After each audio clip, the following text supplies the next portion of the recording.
Stay right there. What are you waiting for? Kill him! Kill them both!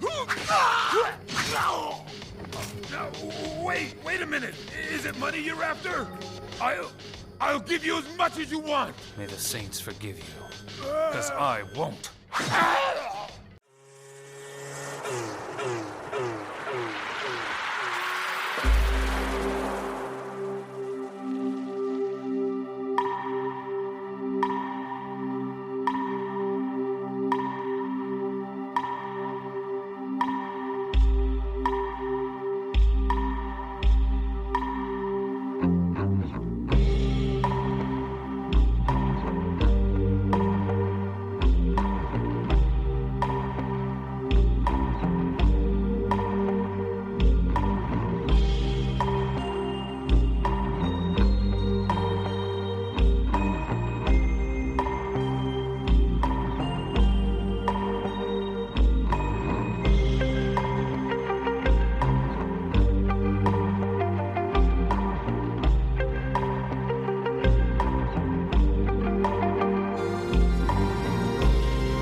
I think what was interesting, the reason that I got into Elvis is really kind of funny because I was never really a big fan of his.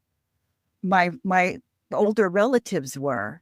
My cousins and my godmother actually went to see him in Las Vegas when all the little old ladies were filling the audiences in Las Vegas for him in the 70s. But the thing that it struck me, I guess, a few months ago, I don't know why I was thinking about Elvis, but I started making some associations. I'm thinking Elvis the King. And at that time, I was really getting into the astral bodies and the archetypes of mythology that transmit to us, and we end up living the myths and being the myths. They are in us.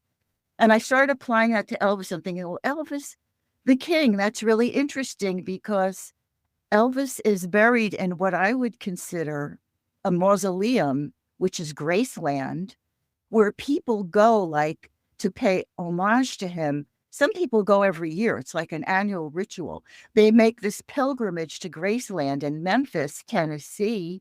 Memphis also being the name of an Egyptian city where there are tombs to the pharaohs, who were also kings. I'm like, oh my God, we have the king in Memphis and these tombs. And I looked at Graceland, some interior shots of Graceland. It looked like the Pyramid of Thebes. One of the tombs of Thebes, this long hall with gilt gold and very ornate and red, scarlet red decorations. Like, oh my, you can't tell the difference. This is like a temple, and people make annual pilgrimages to it because Elvis has such a cult of, that's another thing, a cult of fans even to this day, largely Southerners, people in the South. Of course, now older people, because Elvis is dead now almost 50 years, and yet people still, you see a picture of Elvis with no name, you know it's Elvis. You basically would know, okay, he's called the king of rock and roll. So that drew me into examining more of the symbolism about his life. And boy, I was firing on all cylinders when I started to do that, between the astral bodies and even not so much the typical zodiac astrology that I often talk about, just the astral bodies, the asteroids, the minor planets, the gematria of the names and places, the numbers in his life.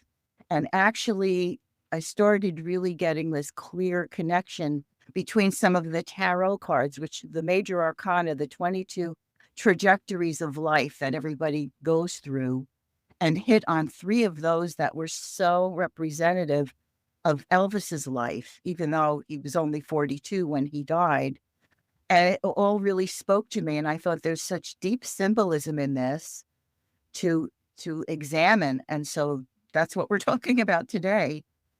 And I guess the thing about him being a king that always struck me, a symbolic king, but still, is that Elvis was never really a great musician. He played the guitar, he strummed the guitar, but he really wasn't a guitarist. He wasn't a virtuoso. He had a beautiful singing voice. He was a great singer. But he did not write songs. As most of our great musicians today, they do it all. They play really good guitar or drums. They write beautiful songs.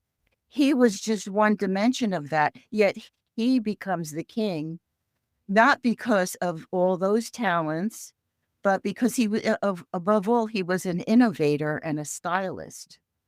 He brought to the stage a manner of performing, of shaking his hips and jumping around and shouting. And it brought crowds to a frenzy that they had really not seen before with that genre of music. And it was a wide open blackboard. It was a brand new genre of music, rock and roll. People didn't know what that was before the mid-50s. They called it bebop. And so Elvis really stylized the whole nature of the rock performance, and I thought brought it to ritual status, which it is now. I think rock concerts are huge assemblages where rituals are performed. The performer is the shaman who brings the catharsis of emotions from the audience, brings the audience to fever pitch. And everybody's either carrying a cell phone with the flashlight on, or we used to bring lighters before then, and they're wearing the t-shirts with the artist or the band on it, or they're wearing the hairstyle of the band. It becomes like a cult thing. And it started with Elvis. And so I was really, when I saw that, Elvis became like my daily companion in my mind to understand that kind of trajectory with somebody who, like I said, was a great singer, but not the complete performer like you have rock stars today. And when I looked at a lot of his numbers, it was like everything started clicking. I was like, oh, yeah, this makes total sense that he would be the king. And so I guess the first thing I noticed is he is born on, no, he had a bloodline even before he was born. I think he was always destined to be what he became I because just, he, sorry, BB, Sure. pause you, and just to say that I did a panel show on Elvis, on a different show with Ev Nigel from Aeon Bites, who also interestingly wrote a book on Elvis. Now, he treats it differently, but for me, who's more of like looking so through the lens, as I like to call it, like plus ultra, like magic is real. So like, let's look and see if we can recognize things within it. I personally think that exactly what you're saying, like he was definitely a magician, definitely a magi, Mhm. definitely believed it. Now they do have French Huguenot ancestry, which is really interesting because this is something that Mormons, another very magical American religion, also value greatly, because the French Huguenot were some of them at least, the ones that they sort of trace their lineage back to. They maintained a tradition of putting seals of Solomon or pentacles of Solomon inside of their family Bibles. Mhm. So these kind of like French Huguenot martinistes, I guess they were, when they came to the New World, a lot of them are the ancestors of those who became Mormons. So he has this, what I'm just saying, he's not a Mormon, but he has this ancestry that they value heavily. Mhm. And he also has like the Appalachian kind of red bone, uh, Right. a multiracial kind of Mm. heritage, which Mhm. also Mormonism does say is like important. It's more important to like merge the bloodlines as you're about to get into. So I just wanted to point out that I have Right. on that show. And then also I did an episode on American Pop, Ralph Bakshi, the film with Eric, or Organized Me. And so him and I discussed kind of the same idea of like the king performing a magical ritual. Now, I don't know how much you're going to get into this, but Lisa Marie definitely was part of the kind of process theology of the Right. 60s. They were Right. even married in a place that is significant to process, I believe in Louisiana, maybe even New Orleans. And as well, they were married in 1967, which is when process codified. So, and she later became a Scientologist. I just am saying it's an Right. interesting kind of idea that if he was like a magi, he would need a wife, you could say, that was equal or maybe greater even in her kind of metaphysical knowledge. Right. Yeah, no, I'm glad you're bringing that up. I think probably what I may be bringing up may sound, compared to what you've been referring to, maybe a little more elementary, which is actually the way I pretty much boil things down. But the fact that you mentioned 1967 fits into this really well. So it is a cohesive kind of structure with all the different pieces we're picking up between him and Lisa, who Lisa Marie herself marries a king, the king of pop. She marries Michael Jackson. So they have this, I don't want to call it fake bloodline, but this definite bloodline of king to king in the family. Absolutely. Yeah, And absolutely. so the bloodline in his case is that he is a cousin of President Abraham Lincoln, which is American royalty. He's an American king. Of course, he's just president. It's just a different name for the same kind of thing. He's a cousin of Jimmy Carter, who was from Georgia and passed away earlier this year, President Carter. So those were in Elvis's bloodline. So we have that royalty already there in the physical bloodline. And then he is born on January the 8th, 1935. He's born on the 8th day of the year, in the year 35, which adds up to an 8. And he was the second of twins. The twin that was born first was named Jesse, and he was stillborn. And Elvis was the twin that survived. So he's the survivor of a set of twins. And it makes you think of Apollo and Artemis, Castor and Pollux, and Isis and Osiris, these twins. And one dies usually. And so he is born 35 minutes after his dead twin brother, Jesse. There's another 35. There's another 8, which is a tremendous transformative number. And it references rebirth, but rebirth after destruction. It's a highly powered number. It's the number of Scorpio in the 8th house of the zodiac chart. And Elvis dies in August, the 8th month of the year, on August the 16th, which is 8 plus 8. You have 3 8s in there. And what I found really fascinating was, being the Sun King, that's the sign of Leo. The sun is dignified in the sign of Leo. It shines at its brightest point, and it represents, in mundane astrology, it is the ruler or the king. When you look at the sun in an eclipse, that's a ruler of a country, if you're going to interpret it through what they call mundane astrology, which is the events of countries. So, but Elvis is born in the dead of winter when it's dark. He's a Capricorn. He's born in the dead of winter where there is not much sun. He dies in the time of the sun. He dies when the sun is in the sign of Leo. And what's fascinating to me was that Elvis did not like the sunlight. He would be up most nights and he would sleep in. So he had the windows to his house, to his bedroom, sealed up. He did not want sunlight coming in. I thought, my God, this is the king, and he doesn't like sunlight. Okay, let me jump in there, Beanie, because I think I can make an interesting connection for you. Is that Elvis was interested in many metaphysical ideas. It wasn't just that his bloodline had that element. Of course it does. They all do, right? That's kind of the reality. They all have these, the ones that are, in the public eye, they all have these kind of connections. It's very rare to just totally make it, it's kind of more the exception than the rule. So he was interested in all of these things. Miguel admitted that so much as saying that he had a broad metaphysical library. He had many grimoires. He had all of these gurus and teachers and people, and he actually dated Tuesday Wells, which right. So one of the ideas is that she fulfilled a position called the Aisha Zenunim, which is the princess of the Klippas. So the princess cannot herself have sex, cannot be, she cannot be sexual. She directs sexual rites. This was a very popular thing in the 60s, among kind of sex magic and the whole Laurel Canyon people. So she directs sexual acts, basically. So you could make an interesting argument. I'm just saying as a speculative idea that maybe she taught Elvis sex magic.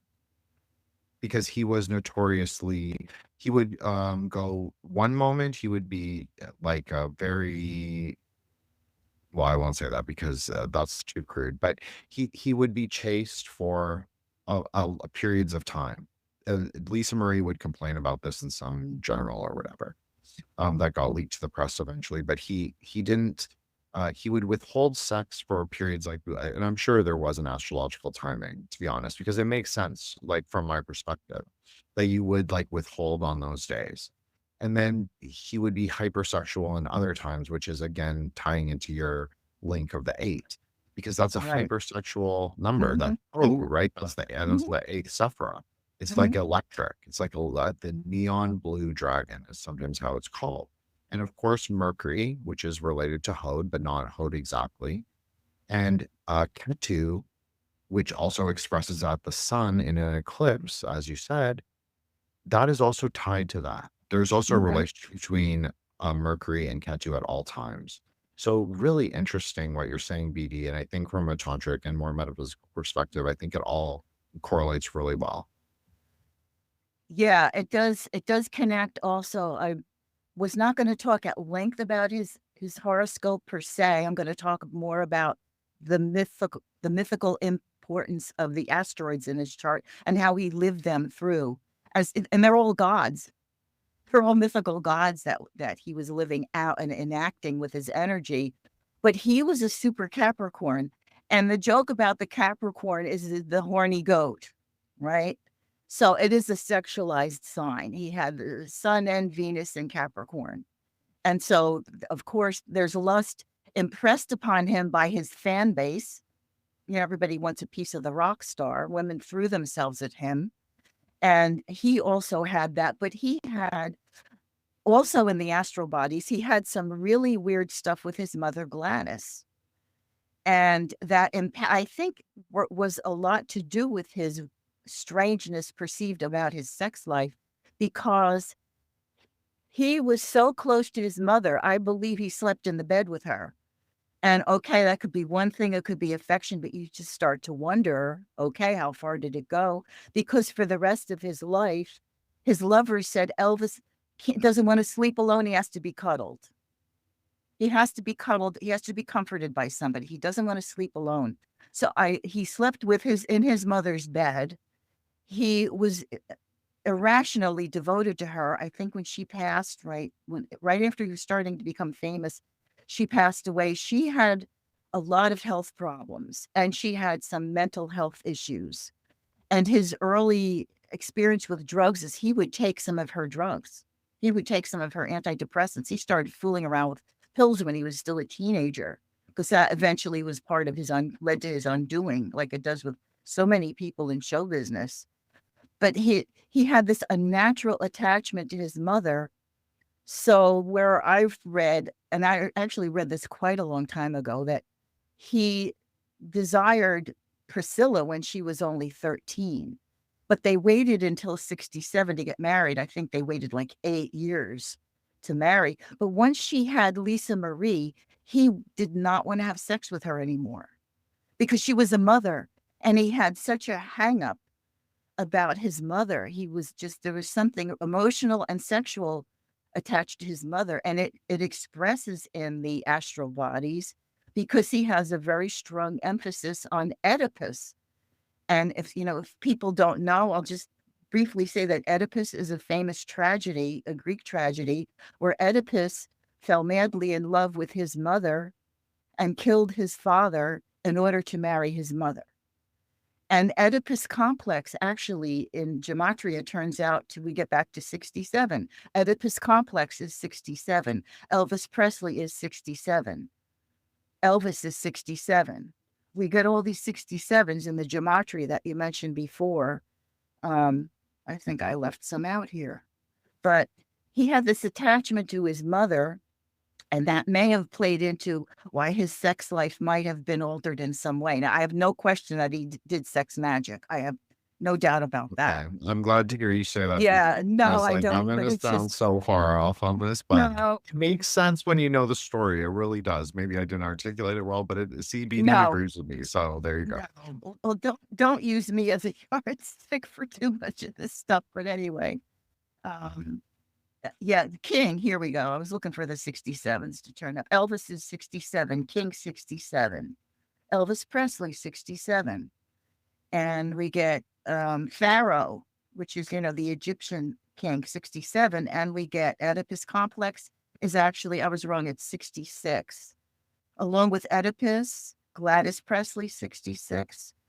Um, Orpheus, we're going to talk about Orpheus because he is the poster boy for the life of Orpheus, as are many of the top rock musicians of our generation. We have Elvis has a strong Orpheus effect. Jim Morrison had that, or the Lizard King, and he was a magician on stage and off.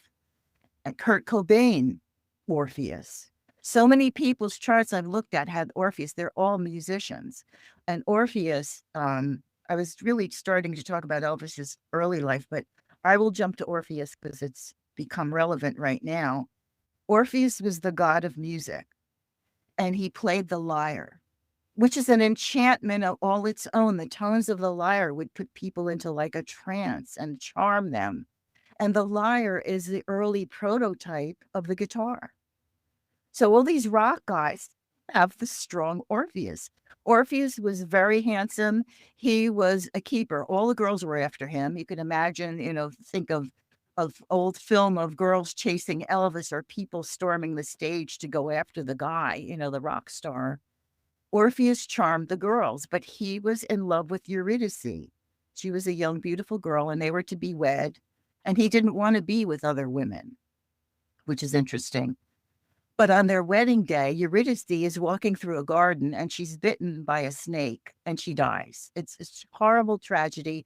Orpheus on their wedding day loses the love of his life. And he's completely beset by it. And he runs off, and all these women say that, oh, Orpheus is now available, and now I can make my move on him. So they're all trying to seduce him, and they're all approaching him with offers of love, and he doesn't want anything to do with it. So they become angry because hell hath no fury like a woman scorned. So they start the desire and the lust for him turns to this passionate anger over being rejected. And they start to chase him like, the girls would chase the rock star trying to tear a piece of his clothing or get his autograph or get a piece of his hair or what have you. And they're chasing him through a field, and farmers see this attack on him and they drop their implements and they run because these women are crazy and they're going to kill this guy. So they come upon Orpheus and they grab the farming tools and they just kick him to death. They beat him to death. He's pulled to pieces, which is like such an inversion of this passionate love and desire, and it turns into murderous, lustful frenzy. And so that's the end of Orpheus, but he is reunited with Eurydice in the afterlife because it does have to happen. It's so horrible. At some point, it has to have a happy ending, which they don't always. And so if you think of the template of Orpheus, somebody who's handsome and desired, and he plays music and the girls love him. But the story, I think, the point of Orpheus is that this life that is so full of promise and talent and beauty can destroy you. Because people get the wrong idea. People came after him. Women didn't get what they wanted from him, and they killed him out of rage. So you see how it leads. It's this beautiful, wonderful, successful life that, goes to shit because the guy ends up he doesn't get killed by women generally, but something about the life turns on him, and that which made him wealthy and famous now destroys him. And this is with Elvis with the drugs. Kurt Cobain, who knows really why he died? I have some questions about how and why he died. Jim Morrison, same thing. Could have been drugs, could have been a heart attack. I don't really know. But the Orpheus is such a template for this kind of life. And it's so strong in Elvis's chart, and all the big major gods also are, because he was such a figurehead for the beginning of rock and roll. We have, good heavens, we've got Apollo, We've got Aten, which is the first god that they wanted to make out of a monotheistic god, Egyptian Aten. And there's God. Osiris is in there.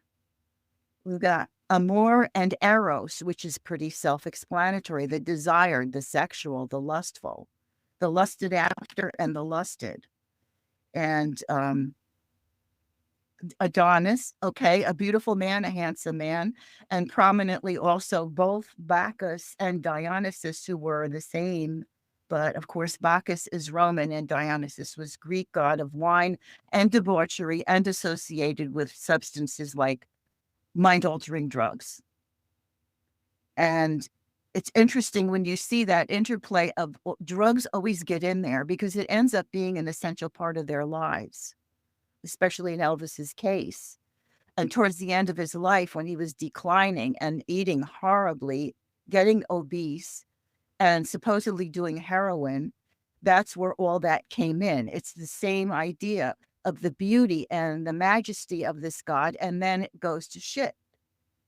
It's sort of like you cannot be a mortal king and not die. Well, that's really interesting, BD, because as you said, he starts off in, well, eight's his magic number. Well, one of them.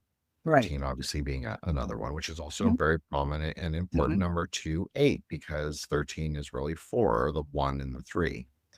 Right. So there is something really interesting about this, because the path of light in Kabbalah is from Hod to Tiferet. So that's one path it can take. And that becomes the beast, or the, as you're saying, like the worldly king. So as you're saying, the worldly king by his nature is a samsaric being, or a mortal, quote unquote. So he must die. He's not the world. He's not the lord of the 3 worlds. He's simply, the lord of the material realm. So really, it makes complete sense. Is like, you can only travel so far. And this is something that I said on that roundtable as well, is that sometimes with magicians, they do not transition from the mercurial prince. This is something that I know from my own experience, because I like to play that role as well. But they, it's hard to transition. If you're used to that, let's say you're good at that software in particular, if you're used to that, you're going to constantly want to draw from that same cool potential. But you eventually grow out of that. So the idea is that the mercurial prince will actually eventually come to a kind of apotheosis that could be at Tiferet, so mid-level, or it could be higher in Dath, or it could be at Keter. It depends on your cosmology, right? Or your whatever trinities. Right. So the idea is if you come into apotheosis at Tiferet, at least from Hod to Tiferet, the apotheosis is incomplete, because you have had no trial and tribulation. The path of light has only taken like 2 turns to get there. So it didn't really have to, it wasn't like it didn't have to pass through fire or be tested and tried. So it's kind of it's both the magician's favorite Sephira, and it's also the hardest to clear. Now, the thing about 13 is it relates to Jupiter or Hesed usually. Mhm. This is interesting because the spark of Hod is really a spark, that's how it's often described, is considered to be the heart of Hesed, of loving kindness. So really, it's actually telling you, that's kind of telling you where you should aim if you're starting it. We're just hypothetically imagining you're a silver surfer. That's a metaphor I've been liking lately on Twitter. Is you're a silver surfer and you are traveling through the paths. You're surfing from Hod to Tiferet, okay? Right.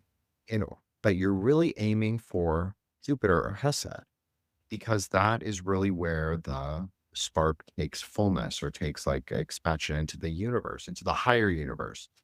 So I personally think that he was trying to do this, but maybe his cosmology was incomplete, because that is a big part of it for a lot of those guys from the 60s and 70s, is that they didn't really love classical methods of magic. Like, they didn't love this kind of way I'm talking about the tree. They kind of were like, oh, this is for old people. Like, it's not for us. We're kind of new, innovative. We're going to do like, Laurel Canyon sex magic. Like that's what they were in, right? Mhm. So the interesting thing is like there's a whole generation BD of people, as we were talking about pre-recording, that are returning to the Casey material, like my age and younger. And there's a whole generation of magicians BD. Like it really is like incredible that are returning to these kinds of like traditional ideas because it's a way to map the modern systems. Right. Why I say that is just because it's like, if you want to look at it in that way, where magic is like on a progressive trajectory of like understanding, the 60s and the 70s in some ways were kind of a desert wasteland. Not because it wasn't necessarily a generative time, I'm sure it was, but the kinds of ideas that were floating were in and of themselves very limited. So it makes sense that he never was able to like truly, I guess, transcend his own ego, because that is often something that you see a lot with magicians at Tiferet. They really get stuck there. They get stuck in their own ego. And if they had gone the path of Hesed or loving kindness, then they wouldn't. They would able to actually be able to kind of clear that klipa. Anyways, I'm sorry, I didn't mean to digress. I was thinking of all those things when you were speaking, and I guess it has to come out some way. Oh, no, that's fine. I think that's a really good point that you made. And yeah, I think that the this is great because it does lead me into furthering the discussion about Elvis. We're talking about him as the king of sorts, but the other templates that I see here was coming up to the stage of life where he's just becoming prominent, and he's not the king right away, but there's three distinct. I keep thinking of the tarot. Okay, I'll just connect to it that way. The king, okay, we have the Yeah, sun. tarot is always a great Yeah, opinion deck, and I'm not good at it, I, so I please love the do. tarot. I love the Okay. tarot. I collect tarot cards. Shout out Matt Murray. He's like I call him my teasing. I say you're my right hand for Friday night Oscar Mass. So shout out Matt Murray. He loves when I do it in the podcast. Thank you. Oh, good for that. But with the tarot, okay, look at the sun, the king. We already talked about his aversion to sun and that he dies in the month when the sun is most potent. Okay. The other one, though, when he gets into the early levels, the mid 1950s, where he's becoming really bursting off the charts, is that phase to me is the fool. He went through, I know we all go through the 22 arcana, but what I'm seeing in my sort of condensed version of Elvis, which is really not an extended study by any means, it's just looking for significant hallmarks and posters sort of development. I see the sun, I see the fool, and I see the devil. And where we come to the fool is an Elvis starts upon the scene. All right, he grows up and he's in this family, I believe, quite dysfunctional with his mother, abnormally attached to his mother, and he's got the Orpheus vibe all over the place. However, when he first starts out singing, as good a voice as he had, he just strummed the guitar. I mean, you could play thousands of songs with 3 chords on the guitar. You don't have to be an accomplished guitarist. And back then, there were no precedents for rock stars. Rock and roll was brand new, and that's why we start out with the fool card, the 0. The guy's naive, not sure where he's going. He's innocent. He's wide open to experience, but he just might be heading over a cliff if he's not careful. And that was Elvis. He starts to play with some guys in studios. They do some shows on the radio. There were little radio stations throughout the South that would play mostly gospel. And he was good, but people really didn't invite him back. Nobody really gave him a job. Nobody really offered him to make a record. And so they play for a while. And at one point, they stopped recording. He was doing mostly gospel music at the time, which is interesting because I'll just insert here that he has an astral body called polyhymnia, which relates to gospel songs and religious music. And that's reflected in his astrology, which is, I thought, really interesting because those were his early roots with polyhymnia. Anyway, he's in a studio and he's tired and they're fooling around with the guys, and he just lets it rip. He starts shouting out a song and banging the guitar and like jumping around the studio. And the producer's like, wow, this guy's got something. It wasn't the delivery of the gospel music he was singing. Elvis just let something rip that was sheer emotional, gut level, visceral sound. And the producer liked it. And that was where he started. And ironically, of course, the king is signed by Sam Phillips, who owned Sun Records. And the Sun Records emblem, I had to look it up. It almost looked like it could have been on the tomb of an Egyptian pharaoh. It's this elongated sun on a horizon with black lines of rays shooting out. And I thought, my God, if that doesn't look Egyptian, I don't know what does. It's the Sun Records. That was on the label of Sun Records. So I thought, okay, the king signs with Sun Records. There's another lead in. But when Elvis goes to perform, they finally get him on to sing at some carnival or something. He goes on stage and he's a nervous wreck and he can't stop his legs from shaking. That was when he started the hip swiveling that he became so famous for. It wasn't intentional.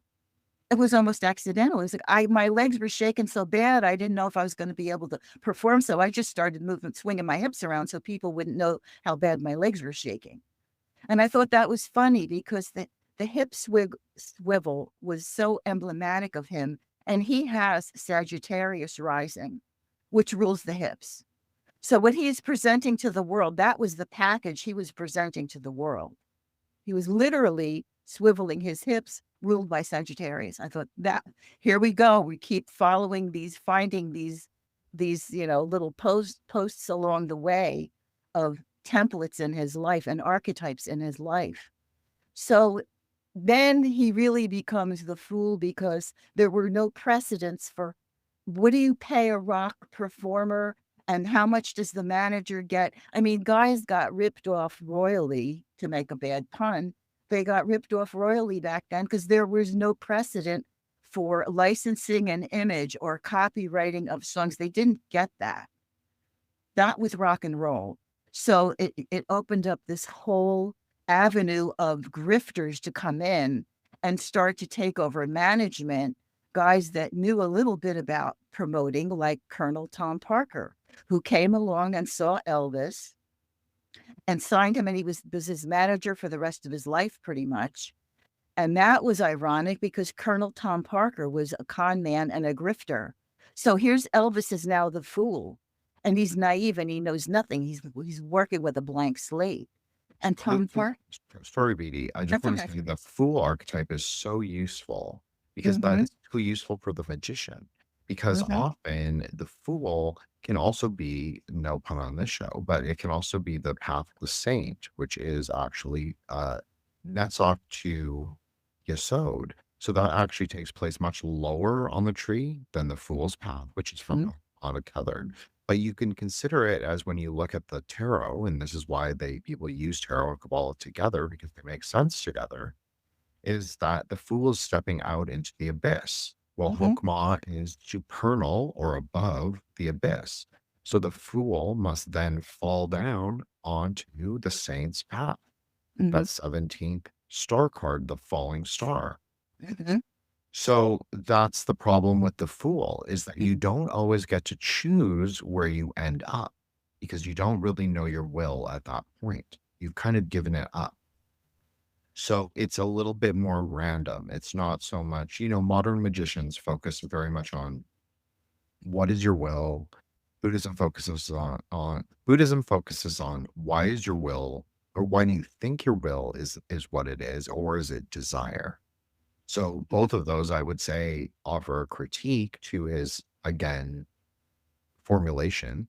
But I agree with you. It also makes you susceptible because every archetype you play makes you weak in some areas and strong in others. And people often forget this. And so one of the weaknesses of both the fool and the saint, relating them again, is that you attract grifters. That's 100% true. So anyways, I'm sorry. I just want to that's a point. And I thought it draws in tarot and we can talk about it a little bit because it's really the only tarot in Kabbalah that I'm really, and I feel comfortable discussing. So thank you, Beauty. No, sure. It is a good point and a salient point. And the thing with Colonel Tom Parker is there's so much about him that he was everything Elvis was lacking. He had the know-how. He was shrewd. He also ripped Elvis off something fierce. I mean, he was getting at least 25% of the take. Now, you don't have managers now, they're getting close to 25% of the take. He was just robbing him blind, and he was managing other performers as well at the time. How did he get this expertise? Well, he came from the Netherlands. It wasn't Colonel Tom Parker. He had a Dutch name that I don't want to butcher, so I won't even try. He came over here as a teenager looking to make a fortune. And somehow, I don't know if he got deported, what happened. He got sent back home, but he came back again as an illegal. He was an illegal alien, changes his name, and signs up into the armed forces to try to establish a legitimized identity. So he serves in the armed forces for, I think he does a couple of years, the minimum requirement. When he gets out, he starts working at carnivals. Now, carnies have such a reputation in the business. It's basically so shady because you don't know who they are. They move from place to place. They could be intelligence. They could be subversives. They could be criminals that are constantly escaping the long arm of the law. You have this mix of people in the carnival atmosphere that is so shady in some respects. And he becomes that, but that's where he gets his business acumen. He learns how to promote. He learns what draws the crowds. He learns how to be an effective promoter of entertainment. So then he re-enlists. I don't know why, but he re-enlists in the army, but he goes AWOL. So he becomes a deserter. So he's been a criminal, I believe, in the Netherlands, and he's been a criminal here. And I don't know what other shady things he was doing, but he was not just managing Elvis. He was, with some performers, getting up to 50% of take, which is absolutely unheard of, would never happen now. But anyway, so he is a shady character, but he's shrewd. And Elvis is not a shrewd person. He's very basic. He really was a country boy. And he loved Colonel Tom Parker. It was the irony of Colonel Tom Parker was he got involved in some political dealings in Louisiana, and he helped somebody swing an election. So the Louisiana State Police that were involved with this gave the honorary title of colonel to this shady guy with a dubious reputation. He becomes a colonel, and the name stuck with him. He always used it. It had nothing to do with any contributions he made to the military or to the police, except helping get some guy elected, probably illegally, I don't know. But so he is grifter and con man extraordinaire.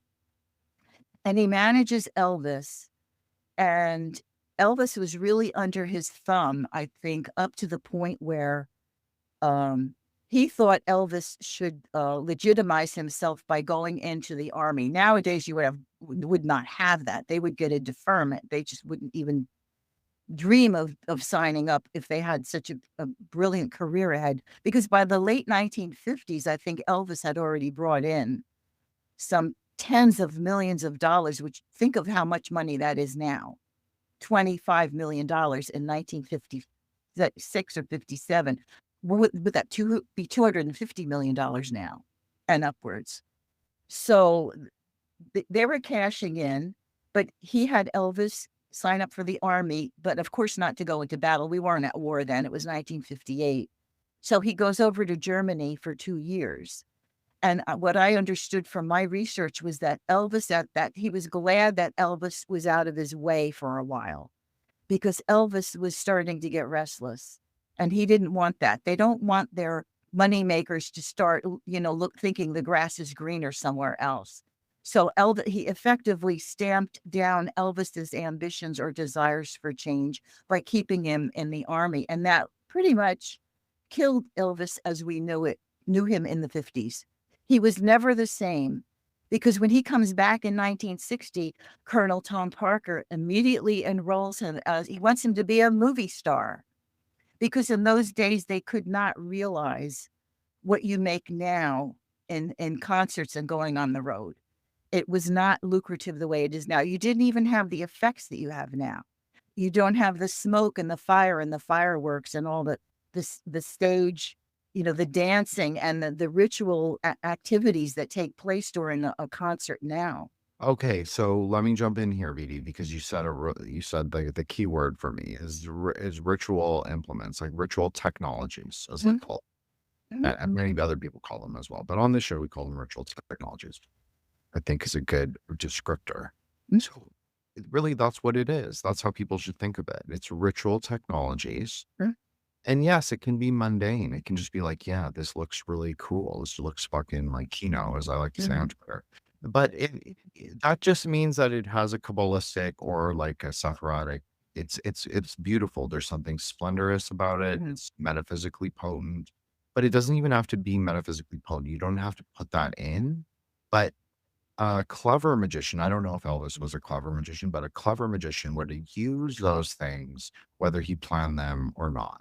So what I'm saying is like, if you're doing invocation of the elements, like this is way beyond me in terms of ritual magic knowledge. Like I have zero and I don't pretend to, but I understand what they're talking about. I get it from like a tantric perspective, like there's a certain order you would follow, there's a certain methodology you would follow, and you would have sort of representational artifacts like fire. Fire is a great one because fire is the first element, it's the primordial sort of, but it's also the water is also primordial, and it also depends on what kind of Kabbalah you prefer. But they even say which one they like better. So that's also really interesting. But you can use what I'm saying is you can use it, and it doesn't really matter the ordering or I mean, it matters, but in a way you can transcend it by it just appearing and you being in the moment. So that's something that I think a lot of performers actually, it is kind of a ritual theurgy. Maybe they're doing it more of a spell, or maybe there's something dynamic and dialectical about the performer audience relationship. And that can easily be understood in a metaphysical term. Mhm. Well, and then I connect it back to, again, going back to the myths of look at what goes on at a concert is people become enthralled, and it becomes sort of an emotional catharsis, an expression of freedom, if you will, or enjoyment, or even sexual pleasure. Just feeling so good being among masses of people and drinking in the energy. And then also with Elvis, you had so much of women screaming that made me think of the sirens. The sirens they would line the ships that sailors were going out on the oceans, and they would taunt them and tempt them with their song and drive the men crazy. Sometimes the men jumped ship. And in a way, it was and the way that Orpheus was done in by frenzied women, it incites you to a frenzy. And that's what they were seeing about these early concerts with Elvis. These girls were going out of their minds. It's like, what an explosion of energy. If we could just do something with this energy, which they very cleverly know how to do now. I think they were just starting to get wind of it back then and that was Elvis was the shaman that led that. The performer as a shaman. And Well, the so, Mormons even thought he was. yeah. And like a lot of different factions or different people who maybe have a more metaphysical worldview, we could say, they thought he was something. They believe that he was a kind of, you could say conduit maybe, or as you're saying, I mean, like this idea is like the shaman or the magician. Right. He's the one who performs the theurgy, and then they are the ones who reap the benefit. But that can mean multiple ways. It doesn't just mean, it can mean financial. It can mean like what he's doing. And I'm not even talking about, as you very well stated, that going on tour is not the same kind of level of lucrative that it is now. Like this now, Right. going on tour is really the only way for musicians, not Right. musicians to make Mu- money. The one's the other is, Yeah, very similar six of archetypes. one, a half dozen of Absolutely. the other. But That's yeah, right. they didn't know the power of the concert then, and that's where Tom Parker Did he shifted clearly work? into. Do you think he worked for the military? Oh, probably. I do think so. I mean, the guy got away with so much stuff. He was a deserter. How does he get named a colonel? He was a deserter of the U.S. Army. He was an illegal alien, had a false identity. I mean, good heavens. So the irony is not lost on me. It's like I always thought that Tom Parker really ruined Elvis's career. Of course, Elvis was so devoted and so loyal, which is part of his naivete of trusting this man implicitly, doing everything he said. And back in 1960, where do you think you're going to make the most money? In making movies. Elvis wasn't even an actor, but they end up churning out 33 movies. Isn't that an interesting number? They make 33 movies, and Elvis gets to sing and do the soundtrack. And of course, he sells all the records and the soundtracks to the movies, which is a dual form of income. You know, Right. you can make the recordings and you can sing them in a concert venue, and you have the movie right. For BD. But I No was going problem. to say film is a great, so we discussed a little bit on the sort of magical nature, the ritual performance nature of Mhm. performance. But there's also that element in film, which is also something that this Yes. show is very interested in, right? Like meta Mhm. magic, but looking at film in that way. And so I this is classic Hasidic Mormon money magic. Like Mhm. you get what you put in times doubled, because that's kind of the power of Jupiter has said. You're kind of Right. doubling it. And then you're Mhm. talking about the 33. Well, he's a Capricorn. 33 is Mhm. the number for Shani. If you do a Mhm. magic square for Saturn, at least in the Jyotish system, yeah, it is 33 is his number. So yeah, it makes sense that they would draw from this. Also, it binds time. It gives definition to form. Right. So you can say that very much Binah or Saturn is very much the celluloid upon which a film sits. So there's something very, it's captured, it's space captured in time. So there's something very powerful about that. And if you know that and you align all these things, then it kind of becomes magic. Oh, I think that movie in itself, by its very nature, is magic, because what you are looking at for 90 minutes or 120 minutes is a series of still photographs. You are not looking at motion. You are looking at a series of still photographs that give the illusion of motion. And I'll tell you, when Elvis made his early movies, girls were fainting. They were going hysterical. They had to go to the emergency room because seeing Elvis so large on a screen, he's huge. He is the god. He is the supreme king. Girls would swoon over that. I mean, and the power of illusion, he was being projected into a whole different dimension. Because you see him on stage, and actually they look kind of small on stage, especially if you're in the nosebleed seats, if you're in the upper deck Absolutely. of the stadium. But on the screen, you can project all this fantasy. All this Well, fantasy comes real. that's very Ketu-like, BD, like we were Yeah, just saying, because yeah, it's subtle. It does not yeah. exist in reality. No, that's And true. it's totally on screen. It's just exists in that world only, not in the material. Right. That's so Ketu. And 33, even if, although this breaks my usual rule of you never reduce a prime number, but you can actually do it, Okay. and you can say it's 6, and then you can say that that's Tiferet. So Yeah. that corresponds perfectly to what we both are saying is really, it's like this Ketu, like Mhm. the illusion of the High King, but he's not brought into form. He does not exist like that in the real world. And in fact, Elvis's life is kind of weird and a little sleazy. And he never becomes full in his manifestation of who he could be. He kind of he's a perpetual child who never quite reaches Right. to be the king. So that's a really interesting thing about the archetype. And you see a lot of other famous occultists also sort of failing to, aim a little higher, because it does become about money magic. It does become about, how do I retain my celebrity instead of Mhm. the higher principles. So that's a trap that's presented for you. And so that's one of the problems with doing it as a performer, is because it's so reliant on the audience's love and devotion. Right.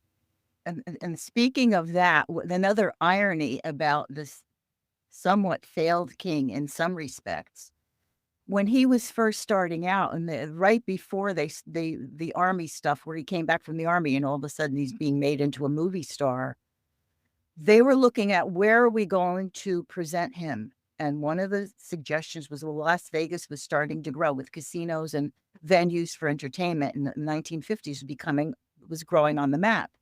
They said, we can't do Las Vegas. All the middle-aged people and older people will be scandalized. They won't want to see this guy acting sexual on the stage and dancing around and shaking his hips. So they didn't send him to Las Vegas, which ironically, fast forward 20 years to the 70s, that's where he made his mark, playing to little old ladies like my godmother, who went to Las Vegas to see Elvis. And that was his main attraction. He was a fixture in Las Vegas for the years leading up to his death.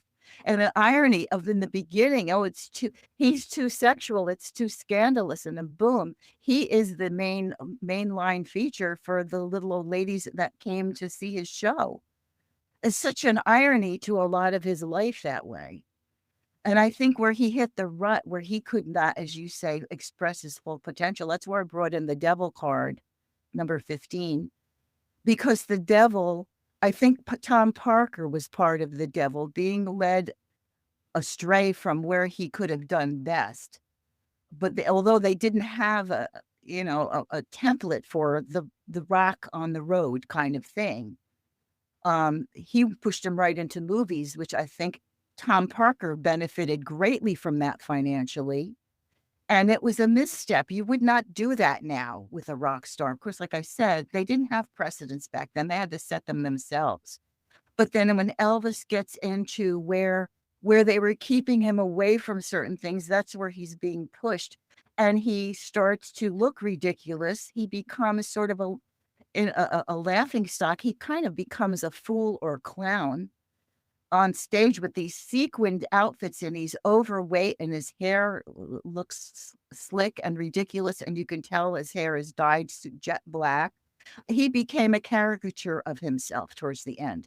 And then the bad eating, the bad habits, he ate a horrible diet, the drugs, that's the devil. That's the call of the devil. Is the material, the call of the material. Yeah. Well, isn't that interesting that you say that, BD? Because this is something that I think is really interesting myself, is that if Ketu represents the delusion of having a teacher or guru, the delusion. So if you have a Ketuvian, as I call it, impulse, listen, that's a fake word that I made up, I apologize. I love it. I love it. If you have a Ketuvian impulse, your impulse is to give away everything that you own. It's to say, oh, I don't need anything that's material in this life. I can just go live in the woods and, I don't know, speak to the birds or whatever, like you're St. Francis of Assisi. So you're completely ascetic. You just go and live in the woods and with yourself. So that's Ketu's impulse. So isn't it interesting that so easily that impulse to sort of abandon the materiality can so easily turn into the sort of aggregation where you eat oily, tamasic, greasy food. It's very weighting. It keeps you very down into the lower worlds, as well as drug use. Not all drugs, and I'm not even making a judgment on drug use, but drugs are often given to the astrology of Ketu because he is a delusional king, and they make people more delusional. They don't actually liberate people's consciousness. No. Keep them in the lower worlds. Right. So he's trying to get there, but he can never really get there because he's keeping himself weighted down. So I just think, and then you start to crave those things more, like food, like sex, like drugs, because those are giving you those slight upward. It feels like you can go a little higher, but you can't because you're never transcending your own desire. So that's what it's like, a paradox that is very interesting that you see. I'm sorry. From a magician's perspective, he is interesting. He is a paradox in and of himself, and he never manages to resolve it. So he's like a good example of what never to do. Oh, exactly. It's yeah, it's sad, but I know in the later years of his life in the 70s, he was kind of like a joke. It's like, well, you're going to play for audiences of older people that you wouldn't dare play for 20 years previous. What is that saying about the state of your career? But I always had a little soft spot in my heart for Elvis because he was so influential and he was such a trailblazer, not even meaning to be. I don't think he ever really intended to be. But like I said, all these markings along the way of destiny and of fate all intermingled through all the numbers and the astral bodies and events in his life. And when you're talking about paradox, it was one thing that really jumped out at me about Elvis, which may seem a little off track, but you'll stop me if I get too crazy. With him being called the king of rock and roll. When you think of rock and roll, I started thinking of what does rock really mean? Now, when you rock, you're going back and forth. It's a rocking motion. You go from one to the other. There's only two things going on. There's like a certain duality. You're going back and forth and back and forth and back and forth. But a rock is also a stationary object. And I really started thinking, what rock and roll, what does rock really mean that he was the king of rock? Because I guess being a writer, I love words. I love to really examine words from every perspective and see what is their real intention? What is the vibration behind them? And so the king of rock, if you think about rock, it goes back to very, very ancient beliefs that the rock was the dwelling place of a god. Mhm. And you have all these sayings like, the Lord is my rock, or upon this, the famous one by Christ, upon this rock I will build my church. And he was talking about St. Peter, but San Pietro, it means rock. Pietro means rock. Mhm. And when you look at, I've been doing a lot of looking into ley lines and all the energies behind ley lines, all these special hallowed places in the world, years and years ago in pagan religions, the rock placement was very crucial to the energy imparted to the place. If it was going to be a church, a place of worship, or something special, the rock had to be placed. And they would even find rocks under churches, which took over from the pagan practices and made it their own, but they left the pagan rocks there and built the church on it, which isn't that kind of a nasty thing to do, but I digress. Anyway, with the rock is made of minerals, and that was thought to be the sustenance of the beginning of life. Life sprang from the minerals.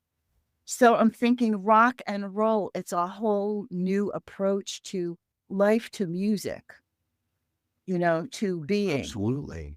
Well, And there's you a think, story, BD. Let me just say no this one problem. quick thing is Yeah. that I had a great episode, the first Sochki episode. So I have 3 episodes with Sochki, but the first one I ever did, um, I used his favorite Kabbalistic number. I forgot what exactly I numbered the episode even. I apologize to Sochki, but we talked about a really interesting Kabbalistic idea, which comes from Isaiah, which is the rock of Jah is in Hashem.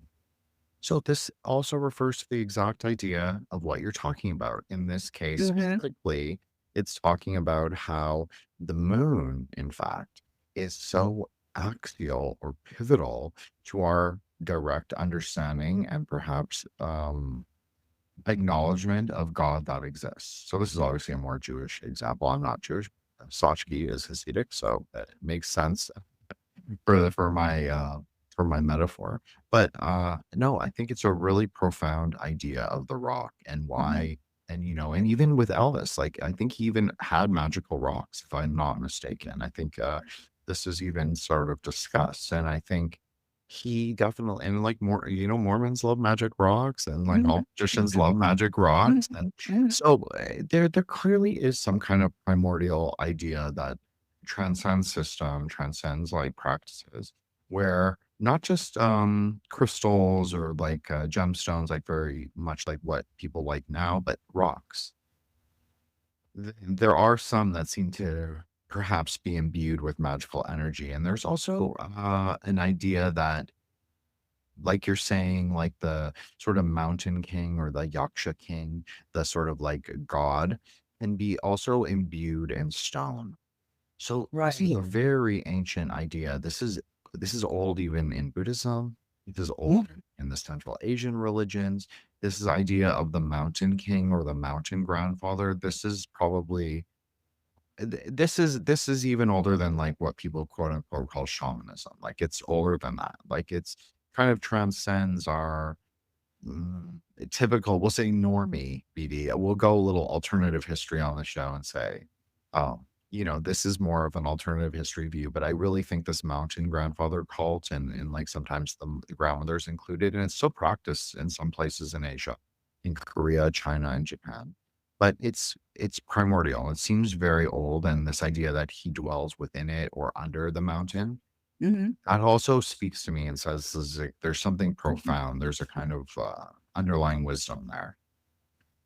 I think it is incredibly ancient because you even can go back to like Mithras, which is I don't even know how many thousands of years that goes, but Mithras with the god of light, and we're talking about light and sun king and all that.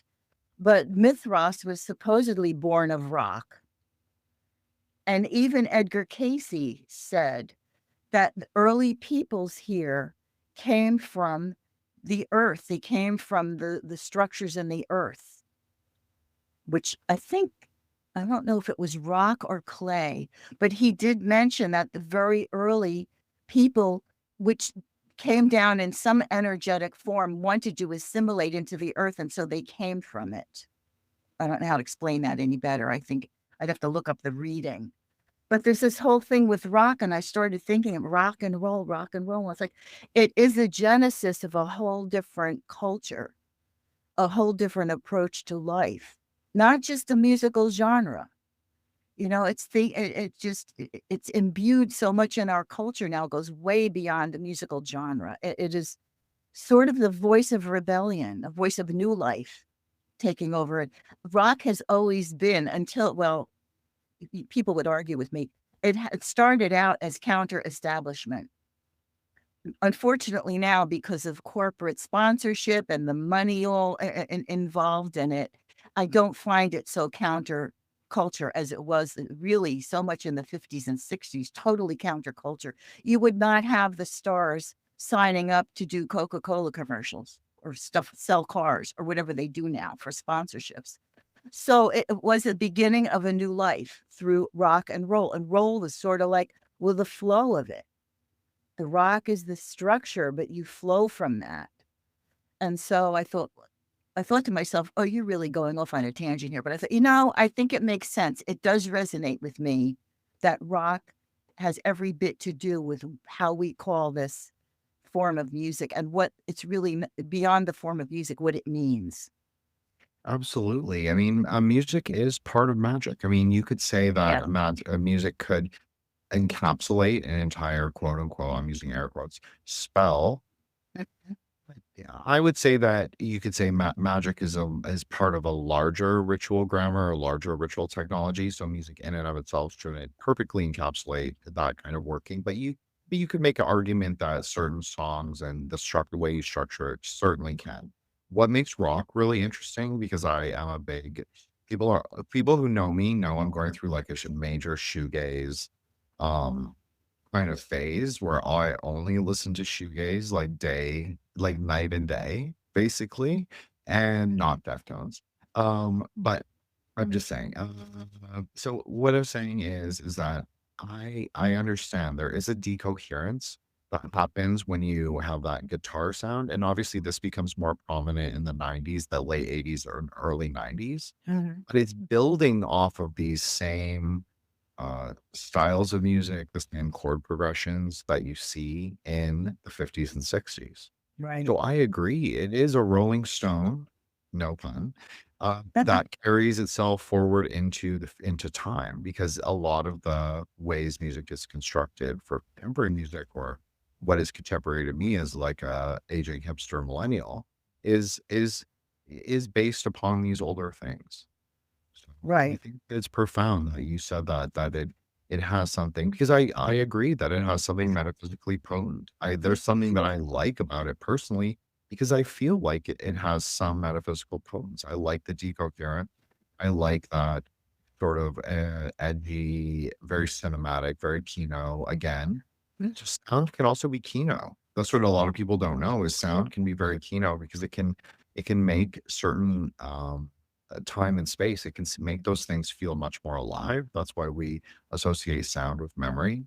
So I agree with you, BD. I think Yeah. that it's really potent, and I think that it's like you could say, okay, so say, yeah, Laurel Canyon totally bad, all that stuff, but I agree with you in saying that there is something in it that maybe can carry forward into future. It's like Bill and Ted's Excellent Adventure, right? Like that's about music is kind of like the magic of the new aeon. So I personally, I'm totally on board. I'm ready to surf that wave. Oh, totally. Yeah. And I think that because from primordial times, sound connects us to the cosmos. I mean, we are the cosmos and we are part of it, but sound is what connects us. If we were to walk the face of the earth and never utter a sound, something would be missing. Sound is the vibration that connects. I think of a sound wave, you've got the origin and then the waves billow out and they just go out to infinity. And it is what connects us to the higher cosmos because it's a vibration and it goes everywhere. And that's why I think that's why I love words, because words have so much power. Yes. And how they're said and how they're used, and they can be cruel and they could be loving and they could be detached and indifferent. And that's I just think, because I'm so in tune with vibrational stuff, I think everything is just based on frequency. Of course, music is proof of that. If you hear a song and start crying, that's opening up a treasure chest of memory, emotion, parasympathetic stimuli. I mean, on every system in the body, the emotional body, the nervous body, the physical body, the mental body. The sound does all that. The sound of music. Some songs can make you very sad.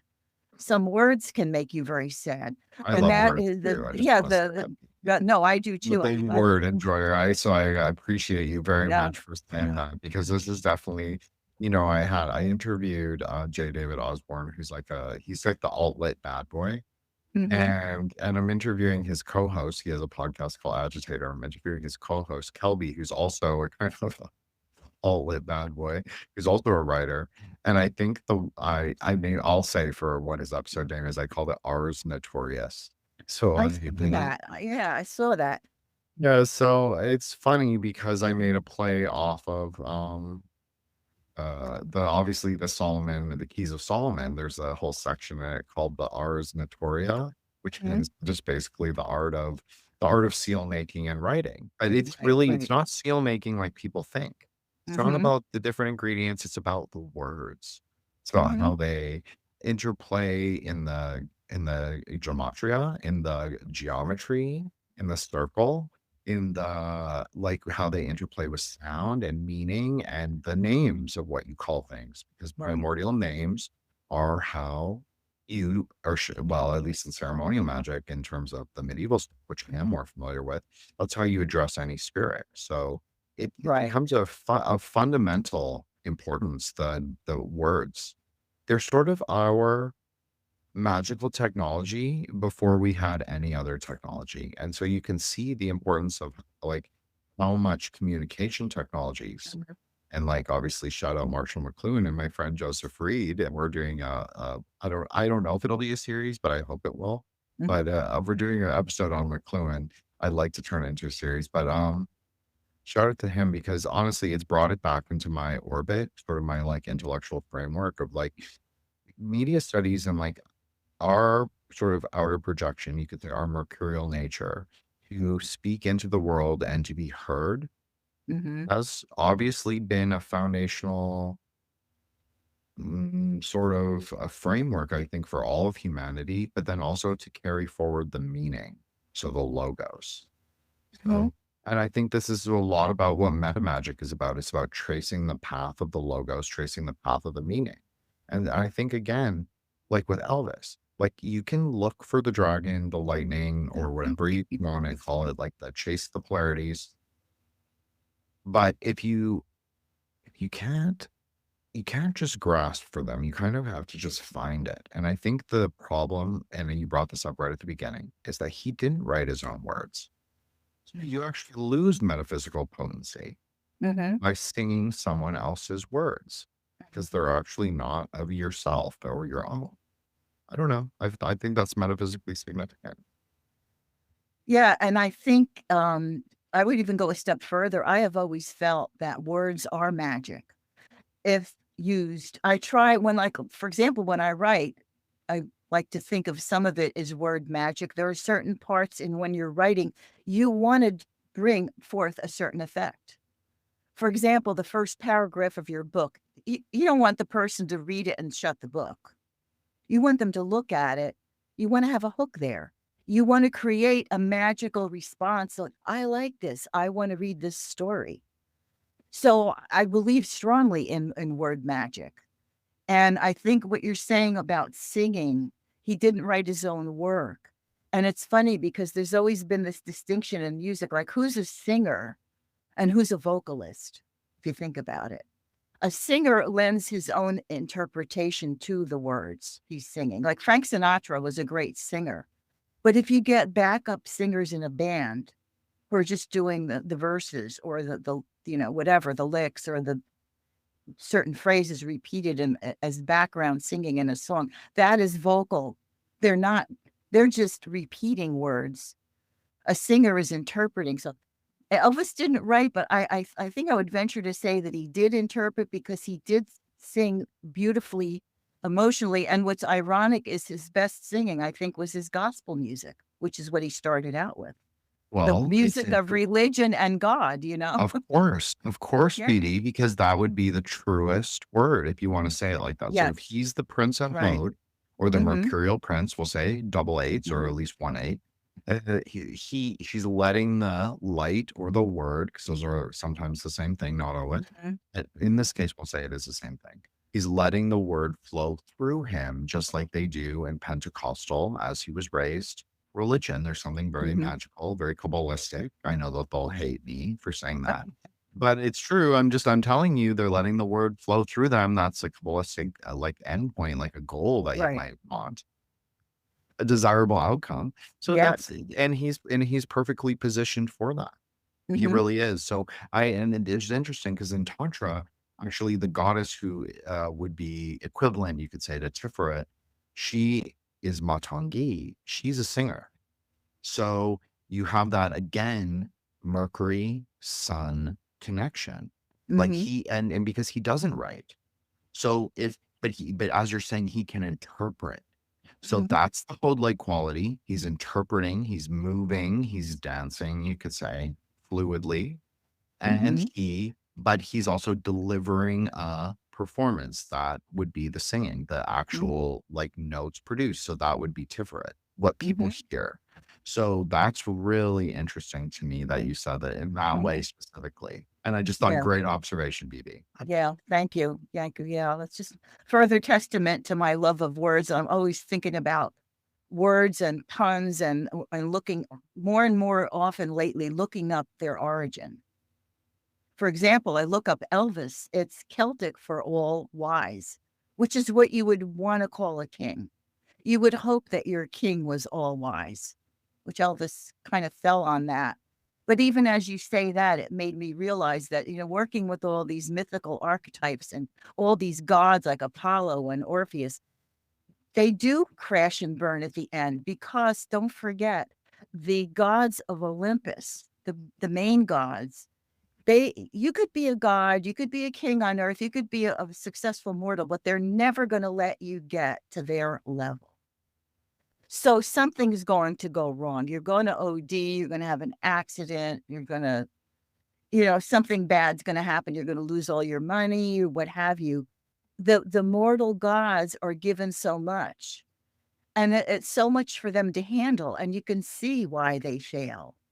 It's almost like the gods are saying that we would just let you go this far, and then we're the gods. Can't go that. You can't be like us. You're never going to be like us. You're immortal. And I think that that's the message I get so often with my studies of the astral bodies and the myths behind them. There's this constant reminder, remember who you really are. And that is easier said than done. Because once you get all this fame and glory and women are throwing themselves at you, people want to make money off of you, how do you not have that affect you like the devil, the ego, Of the devil course. ego? Of course. That's what happens. It's the same morality play over and over, because as the Bible tells us, there's nothing new under the sun. Nothing. You're not This stuff discarding, goes on the and form. gone and gone. Exactly. You're keeping to the prince. Like, he's going up, he's reaching apotheosis. Okay, fine. But he doesn't let it go. He's like, I'm still a child. I'm still the king. I'm Mhm. still the performer. The thing is he would be more of a king. It would be more Christ-like if he was like, I'm actually not the king. If you go to Tiferet and you're like, I'm actually not the king, Right. that would pretty much clear Ketu, and Yeah. you'd be able to go further on your journey. But Right. that's where everybody gets mistaken, because they get, Yeah. oh, I am the king because I have all this worldly money, power, fame, women, and they think, oh, this is it. But there's actually a lot more. But it's the trap, right? Like, that is the It's the class. Ketu. It's the Ketu. It's the cat. He loves his ego. He loves Yes. himself so much. They Cannot let identify. go. Yeah, they identify thinking they became that, when really it's just a suit of clothes you wore for many years. Time to bring it to the dry cleaner 100%. and wear No, that's something perfect. else. Yeah, exactly. Just let the husk go. Exactly, I know. So, but it's just it's so amazing to just keep finding this over again, and yet I'm always astounded. I never get tired of it. I never get tired of learning seeing how the same trajectory ends up, because after all, this is someone's life. This is somebody's story, and that's what drives me, is words and the stories that you make from them. You weave a story out of a pattern of words. And I'm never tired of hearing somebody's story. I don't care who they are. I don't care if they are mop floors in a fast food place. I mean, people have stories, and they have templates to those stories, which is what the myths told us. Ancient mythology, which is really not very ancient. That's a trap in itself. It's current and contemporary at the Well, same time. exactly. So that's something interesting that you and I discussed pre-recording, is like the Mhm. cyclical nature of Casey's work, and like the things he warned about happening from the past. They're Mhm. always relevant. The problem is that people tend to treat prophecy as millenarian, meaning that the world is constantly on the precipice of quote unquote apocalypse. Yeah. The true way to, in my opinion, this is obviously Jen, but the way I would treat prophecy is like, it's always applicable, and you can always sort of discern something of the past from it. But it's important to not apply it one to one to the world we live in now, because that means it's fixed and we always have free will to change, Mhm. you know, what experiences we live out and how we choose to react to them. That's how I sort of try Right. and bring it, but I don't know how keeping with Casey's work that is. But I agree. I think that it's important to be very flexible when treating prophecy, because there are a lot of millenarians, BD. They love to Yeah. say, oh, believe I this know. thing, it's the world is No. ending, and No. this thing, and you know what? It's better to just focus on the things you can control. 'Cause you can't really Yes. control, if the No, world, if the really. wheel of the world is turning, there's nothing you can do, literally. So No. there's no problem. So just focus on like the things you can control. But prophecy is very interesting, and definitely the world is cyclical. I think we know this. I think everybody kind of knows, especially like metaphysical people. I think we've talked about it actually at some You and point. I have definitely discussed Yeah. it, and I Yeah. know a lot more people from, the occult world maybe are interested in these more occult ideas, or maybe dharmic ideas, excuse me. That's what I meant. Dharmic ideas, or more Eastern ideas, quote unquote. If the time is not like this linear set No. thing. No, we're No. constantly, in my opinion, we're constantly in contact with the past through Yes. the ideas, and also probably in some crazy metaphysical way, we co-create with the past as much as we do the future. So I don't know. That Sure. might be a little meta for people, but No, I kind of think that we're a lot more, we kind of make the world appear as it is. I think that some people are able to, not everyone, but I think that has potential to be able to. I don't you know. know, Just an I, interesting idea. it is. And I think at some point, you and I could have a real bang up discussion just on free will itself. Because I have so many thoughts about that, Absolutely. you We know, will it's definitely really, have that. it's a fascinating concept. And Something a lot of astrologers actually shy away from because they would rather look at the planets as very fixed. But you know, yeah, BB, because you study the asteroids, yeah, there's it, nothing really fixed about them. no, there's always that little 1,000th of 1% slip through the cracks spot where something can just turn on the head of a pin and you never see it coming. But there's always that possibility, except my whole concept, I don't want to go into my concept of free will now. Stop me. I love it. I love it. We can change that.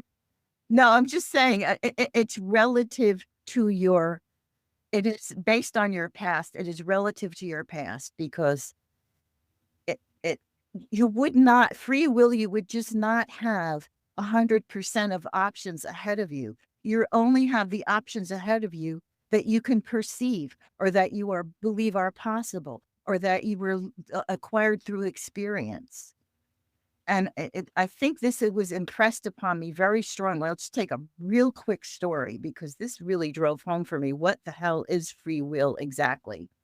There was a young man in New Jersey where I live who he was a young black man. He lived in the ghetto. He was poor. He wins $44 million in the New Jersey lottery. And he's so happy and so thrilled that he throws this huge party for all his friends and family to celebrate and dies that very night of an overdose of cocaine. Okay. Short-lived millionaire. Okay. Now I'm thinking, what were this guy's options? Shouldn't he have gone to Merrill Lynch or to a fiduciary accountant to manage the money? Shouldn't he have a budget in mind? No, he was a poor man. He never had a whiff of such wealth. And he did what you would imagine he would do. You'd go out and celebrate and you'd do drugs. Not saying everybody, I certainly wouldn't, but this is the pattern that he learned. Something good happens, I'm going to celebrate and I'm going to get high. Well, What free will did he have? It was so narrowly chasing the defined beast, right? by his Chasing the experience. constant catch So food. He's yeah, he fell right chasing into that culture. Ketu's trap. Exactly. So free will is defined in a range of ways. It's not Absolutely. like you're on an open field and you can go in No, any no, direction. No. So it is conditioned. We are conditioned into what free will we would exercise. So there's a conflict there. We're conditioned, Absolutely. And I and it's agree. not free. I So agree with we you. are restricted by our experience and our perceptions. Now, Yes, we're but isn't it thinking, interesting, yeah, BB, that he's yeah, chasing the altered state of consciousness? So he's absolutely. chasing the Ketu, Yep. but he's also exercising its negative quality. So he's looking Right. for its higher consciousness, you could say, but he's Right. also exercising its lowest formation. It was the lowest vibration because I'm sure other people at that party partook in the cocaine and they didn't die. He just went overboard with it because he was so happy. And it's like, oh my God, your source of happiness is that which kills you, which is another, morality play in itself. But from that experience, just hearing about what happened to that guy, and this was years ago, that really stood out in my mind. I said, what free will, what would he have exercised? He probably never heard of Merrill Lynch or what is a fiduciary accountant or even a bank, an investment bank to do something with that money. I don't know what he was going to do with $44 million. I hope he wasn't going to put it all up his nose or have parties every day. A very It interesting made number, you, though. yeah, Very it was interesting a imagined story that number. it stayed with me well, obviously it stayed with me because I'm talking about it now years later. But that's what I always think of free will. How free is free will? I think there are boundaries of varying shapes and sizes based on where we are coming from and how open-minded we may be to variables and choices. Absolutely. So That it's it just, goes on for our discussion of Neptune, Ketu, and asteroids in the last episode. mm-hmm, That is kind of the last carnal round. You could say it's the space of the imaginative in a way, but mm-hmm, because Ketu has a delusory factor, the imaginative yeah, in its of itself, like you were saying, be limited. mm-hmm, What you can imagine is only, it can only exist in conceptual reality in so much as that it's already existed in conceptual reality. We don't really have the capacity to necessarily re-envision something completely brand new. We can brand it differently. We can right, say science or religion or astronomy or astrology. That's a great example, obviously. But really, it's I would say it's a lot more nebulous than that. We tend to gravitate even just subconsciously to the same archetypes, the same ideas. We just reformulate them in different ways to suit ourselves culturally. mm-hmm, But I think, yeah, I think you're totally onto something. It's like the form, there's still an element of like it's contained, but it's uncontained. And right, that's exactly what Hokmah is, if you want to relate it to Neptune. It's mm-hmm, the manifest wisdom. It's where all the wisdom exists, but it cannot take full form. But it's right, more in form than, say, Kether. So it's really interesting because you have a lot of people in modern magic who really love that Sephiroth. But again, it's not the, it's not the highest points. You can't get lost in the delusion of the story. Like he can't start buying, if you want to use a more modern colloquialism, he can't buy his own bullshit. mm-hmm, And right, that's it. And he right. started to do that. And so he lost his like narrative position on the tree. Yep. Well said. Well said. I'm sorry, BD. Please keep going about him and his Oh no, $15. I apologize. I didn't mean to that's derail okay. you at all.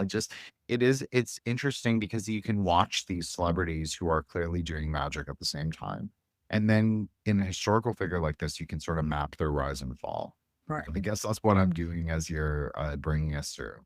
No, I think it's all really good points, and I think that the taking the trajectory of the performance of a concert and its magical, components, what I am getting a little disturbed, not a little, I'm really disliking the trend now where you will have deaths at concerts. Case in point, the Travis Scott concert a few years ago where people suffocated. Another concert before that, I don't remember the artist, but people got trampled and killed. I don't like that they are going to that extreme, but you could see it coming because of the level these people are now involved in. Look at P. Diddy and then what's unraveling with that, and that is the tip of the iceberg. In fact, Absolutely. he's probably the fall guy for the whole friggin' Oh, absolutely. You're right. industry is so dirty. I mean, it's What I mean, all, look, it is all mixed. it's all Everything in that. this world is mixed up with weird Mhm. shit. Magicians who could not handle it. And like intel, and it's just like it's a shit stew. All that stuff. Like, it's just it's a shit show. It really is. It's like that's the whole thing. Is that like is the music industry a klipa? This is something that I've actually discussed with someone else before. Oh, It yeah, is. It definitely. Oh, it absolutely is is. Taro. In fact, I don't know if you're familiar. Some of the listeners may be familiar with psychic Sloan Bella. She has an enormous channel on YouTube, and she speaks the truth. That lady is so tuned in to the Hollywood scene and the dark magic behind it, and her expression that is so it really encapsulates the whole thing. She says, "We live in the beast system." That's what is going on, is the Well, beast system. And, no one is that's better right. positioned, right? It's because it's also not. It's she's right. Yeah, Like if you choose to live under that delusion, you can also choose not to. sure. Right? Like we can, like for Exactly. me, like you and I discussed this on our very first episode. Like Mhm, I like what I like musically. I've mhm, evolved, I change. I'm very of my time. I just like what I like at that moment. Sometimes it's very niche and indie, mhm, kind of like too conceptual for most people, and that's totally fine. And sometimes it's a little more like I'm touching on what other people in my cohort are also listening to. Hmm. But I don't engage with pop culture almost at all. Right. Like I don't know celebrities. Yeah. You can show me singers. I don't know who the fuck they are. I don't know any of their Hmm. albums, any of their songs. Only what I see on Twitter, like very occasionally. Hmm.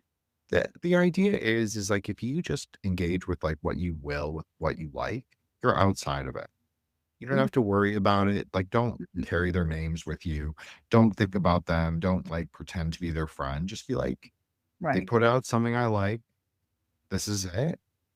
That's it for me. I like sound. I like, as I said, decoherence. It's not just a genre specific, but Right. there's like, as we said, sound and color are very similar.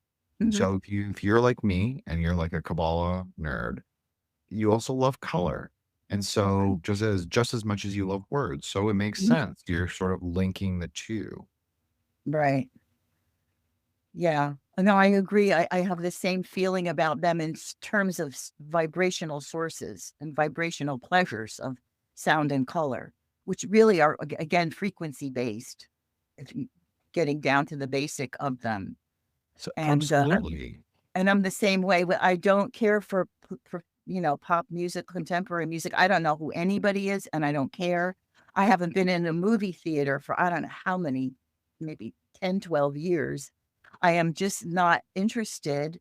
And I just keep drawing inspiration from so many other things. I don't feel like anything is missing. You know what I mean? I totally agree with you. Yeah. I don't think anything is missing. The only thing is that I wish it was easier. I found it was easier in the earlier part of the 2000s when I was really growing up Hmm. to find things that were considered indie, to find things that were considered like underground, Oh, find things right, that were right. considered cool. Now it's just like you have all of this. I'm gonna use be really explosive media. I apologize. It's like shit slop all the time. It's like it's really hard to find the good stuff. It's like it's kind of like drugs. It's like it's like you have to know a guy to know a guy.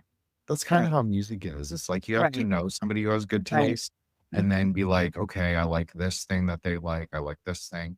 And then you kind of get more knowledge based on that. But it's if you don't know anything, it's very difficult. And I'm not a music person, but I Right, am a film person. And I right. totally agree with you. That whole I have basically I stopped watching movies made after 2012, basically. Well, me And too. that's fine for me. And Right. that's fine for me. I'm completely happy. I do Mhm. not miss it. I don't miss TV. I don't miss like, if I really want to watch a show that everybody's talking about, I'll download it or whatever, watch it on Netflix. I can last for like maybe an episode anymore. I'm not interested. I'm interested in like there's so much more interesting things. There's already interesting work that's been made as obviously, because you and I both love certain kinds of eras. It's just like I don't think there's any need to immerse yourself in the quote unquote B system. If you so choose, if it's so your will. Right. Now, I think I'm way beyond, I don't know if I ever wanted to, but I'm way beyond the need or desire to fit in or be cool or be hip, or I don't even understand a lot of contemporary jargon. Millennials That, love to I, think we're cool, but I uh, will tell you Zoomers, they call us mean names. Like I have a bunch of Zoomer friends, they think that we're old. Like they tell us honestly, like just like right yeah, to our face, like, what are you guys talking about? You guys are so weird. They'll yeah, call us there's a really mean name that they call us. I won't say it on a recording with you, but I've said it before uh-huh, and they think they don't get us at all, and that's totally fine. And but they're like the whole motto is embrace cringe. So they love to be weird. They love to like things that perceptibly other people don't like. right, So there maybe the kids are all right after all. Maybe there is hope for them in this world because they kind of embrace the multiplicity of the expression of things rather than the collectivization, which is, I think, the millennial problem. We gravitate to things that we think are both transgressive and cool, but mhm, in order for them to be cool, they have to be kind of consensually cool, at least cool among the right people. right. So I'm not really preoccupied with being cool per No. se in consensus, but I do have to admit that I do care about the show presenting as cool and choosing cool art and having cool guests. Well, well, that's Yeah. important. Yeah, that's important for you too, and there's no shame in that at all.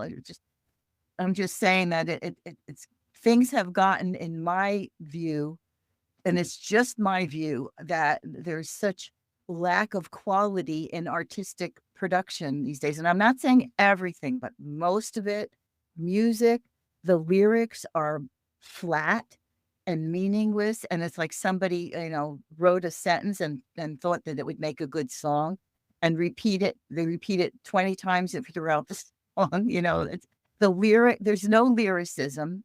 I'm going to sound like it's some cranky old lady going on about it. I totally agree with you. Like I've been around all these Nashville writing groups. Like I know these people, BB, and they cannot write their way out of a fucking paper bag. Oh, tell It's me so about it. bad. Oh, I know. I know they Anyways, can't write, they can't spell. Oh, don't no, even get me on grammar. I'm such a freakazoid about the English language and its uses, and I they just love it in formulation. talk about cringe. Talk about It's cringe. cringe. No, it's super Total cringe. I cringe. agree. I agree. It's all written in formulation, right? Like it's the same pattern. It's the same, like I don't know Yeah. music that great, but like words I know. So yeah, they write it. It's like so formulaic. It's always like it's repetitive. It's not interesting. It's No. not phonetically interesting, and it's not grammatically interesting. And oftentimes, it's grammatically really weird and Mhm. doesn't make sense. And not that songs should necessarily make sense. Songs should be like more poetic, Mhm. but this is so beyond that. This is just like commercial. They call it slop, zog slop. Well, Whatever, it's very funny. appropriate. That's really appropriate, I think. But, Because it is. It's like it's not good for you probably. And so it's better to excise that from your diet, I'd say. exactly. It's the junk food for the brain, and it just makes you crave more. It's, not good stuff, but, when I was growing up, they made fun of our music. So it's a generational thing, but at this point, I think that I can say objectively the quality is sorely lacking. It's just not there, and it's the fact that this is acceptable and even makes money for people is even more. I don't know where that's headed, to be honest with you. But, I will admit to one movie ritual. I do have a movie ritual. Talk about not ever going to movies. I love the movies, but my movie ritual is every Sunday morning, there's a film noir shown on Turner Classic Movies, the channel we get on cable. And that is my Sunday ritual because I love film noir. The films of the 1940s and 50s, black and white, that is my genre. That's what gets me, is that kind of movie making. Look at how many years ago that is. But it's my ritual every Sunday. I could not be without a film noir. And so, I have my own preferences that are so outre and outdated by many people's standards. But if you look at those films, there's so much sensibility. There's such a format and a structure and even the language, it's witty, it's quippy.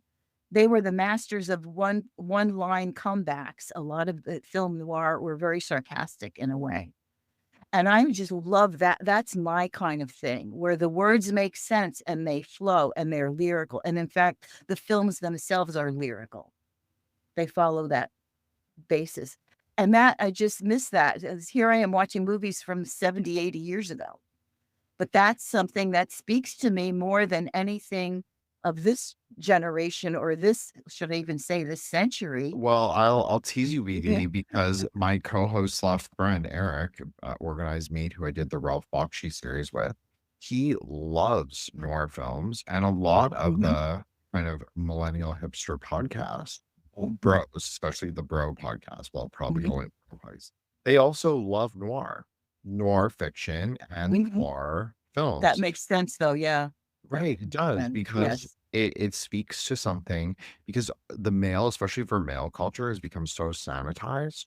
So I think that that speaks more primordially to Yeah. maybe our natures. But I also think there's something quite restrictive about it for men. Mhm. Like it is a very limited archetype as well. Mhm. So for me, it doesn't particularly resonate with me, Right. but I get it as a genre nod because I'm much more of like a not sci-fi per se. Yeah, maybe a little. So I do like that kind of cyberpunk thing, and cyberpunk obviously Mhm.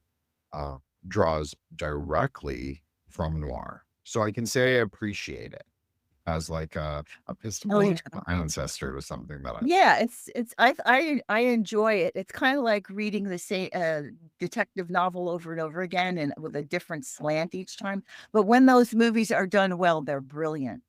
And on the subject of movies, I think you and I should have a discussion about The Dark Crystal. Are you familiar with The Dark we're Crystal? definitely going to We've do gotta do dark. The Dark We've got to do Crystal. it. Oh, We've got to man. do it, BD. I completely agree with you. You're one of the, I'm kind of forcing every guest lately. I've been very much like being like, I'm just going to speak how I speak. But I do appreciate that you allow me the space to like kind of go off and say, this is how I would look at it. This is a more metaphysical, maybe framing, but the same idea. It's parallel ideas, but maybe Right. different framing. And I really appreciate that you gave me the space to do that. So I hope to carry that forward with our Dark Crystal. And we have to do it because I am reading Frater Achad, who's a very interesting figure from Vancouver, who Mm. was a sort of a contemporary of some strains of Tolima, but he's very unpopular among the modern OTO because his ideas contradict Crowley quite strongly. Mm. So I think it's really interesting, and his ideas are very similar to mine in some ways. So, Right. so he wrote a book called Visions of the Crystal Palace, Oh, and wow. so obviously you're talking about the Dark Crystal. The Dark So Crystal. it's honestly very fortuitous, and I think I'll be able to draw some things from that book in our discussion.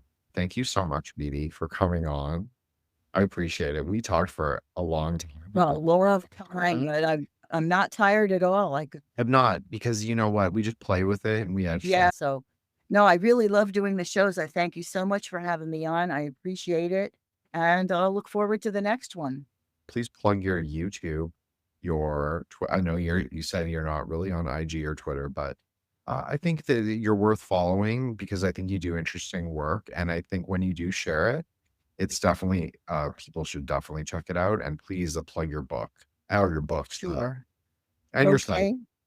Absolutely. Okay, where do I start? My website is strangebutTrueCrime.com, which really deals with high weirdness and high profile crimes and occult aspects of crimes. And my latest book is it's the second of a series that's called Desperate Rights. It's about the Black Dahlia murder and all the occult aspects and the astrology of that murder because I'm really interested in vintage crime. The first episode, the first volume was about a mass murder in the 1960s. And that was Desperate Rights Volume 1. So I have those two out, and I just a couple months ago put out a book on asteroids called Asteroids, Our Cosmic Influencers.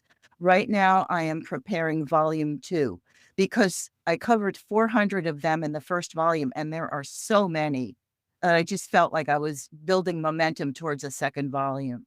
So that will hopefully be out by the end of the summer. I've got a lot of research ahead of me for that. My memoir is called Anywhere But Here, Confessions of a Pisces Moon. And that's all my books are on Amazon under BD Salerno, my pen name, and they could be located there. And I'm on Instagram, BD Salerno 21. Twitter, my handle is Star Sleuth. And I have a minuscule YouTube channel whenever I get around to it, which isn't very often, called Star Sleuth. And I just sort of put videos up about my observations on crimes and the astrological and occult aspects of those. So that's pretty much me in a nutshell. And thank everybody for listening. I've had fun being here with Jen as always. Yeah, And I, we've always had a great recording relationship from the first time till now. And I don't just mean on my show, but every time where we've worked together, I've always Mhm. had so much fun with you, BD. Right. You're always a font of knowledge, and I feel like I can just like talk to you for ages. So I appreciate it. Thank you so much. And obviously check out Dee Dee's all her work, but particularly, of course, check out our sleeper hit, we'll call it. The Ocean of Stars, Ocean of episode Stars. 18. Yes. Lana Del Rey's birth chart. And then, of course, part two, Astral Bodies, which we both discussed Lana Del Rey's marriage chart as well as BB's book on asteroids. But then we sort of synthesized the two and brought the discussion together and looked at how the asteroids could possibly affect Right. her. And obviously, she's another very Ketuvian Oh, for sure. character Absolutely. with her dragon tamer husband. So I Yep. think a lot of what we said actually played out really. This is kind of true in reality. So that was really fun. And thank you so much, PD. And you're welcome on any time.